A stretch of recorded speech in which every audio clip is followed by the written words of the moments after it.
এমনি এমনি নবীর সাথে যা বাড়া ইমানের জান্নাতের অধিবাসী হয় নাই। সুবহানাল্লাহ। এমনি নবী আর জান্নাতের সুসংবাদ দেয় নাই, এমনি নবী আর মসজিদে নববীর মুয়াজ্জিন বানায় নাই। কবি বলেন রুসমে আজা রহে গায়ে রুগে বেলালি না রহে ফলসফা রহে গায়ে লেকিন ইমাম গজ্জালি না রহে গায়ে। এই শরীয়তপুরে পড়া 1000 উপরে মসজিদ আছে, আছে কিনা মাইনুদ্দিন ভাই? 1000 উপরে মসজিদ আছে। হাজার হাজার মসজিদ হাজার হয়, বেলালের সেই সুর কি বাজে? লক্ষ লক্ষ কলেজ ইউনিভার্সিটি আছে, আবু বক্করের মতো ইমাম গজ্জালির মতো ছাত্র কি আছে? আমার ভাইয়েরা, হযরত বেলাল রাদিয়াল্লাহু তাআলা বুক থেকে পাথর সরে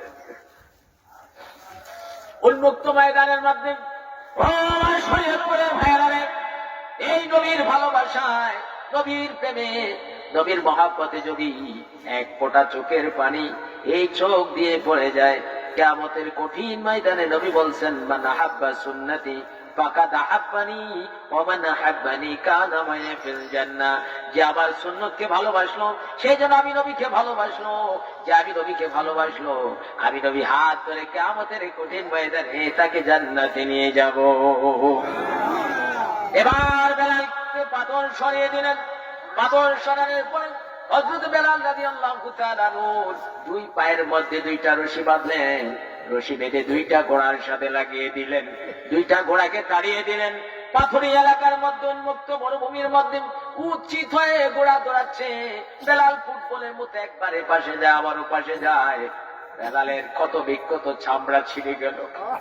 তারপরে বেলাল ঘুমাইয়া বলে মুহাম্মদকে ভুলে যা। আল্লাহু আকবার। মুহাম্মদকে ভুলে যান, কলেমা ভুলে যান। বেলাল ভুলে নাই। বেলাল বলে তুমি তোমার যতটুক পাওয়ার আছে দেখাও, আর আমার নবীর প্রতি আমার অন্তরে যতটুক ভালোবাসা আছে শেষ নিঃশ্বাস পর্যন্ত আমি বেলাল তা দেখিয়ে যাব।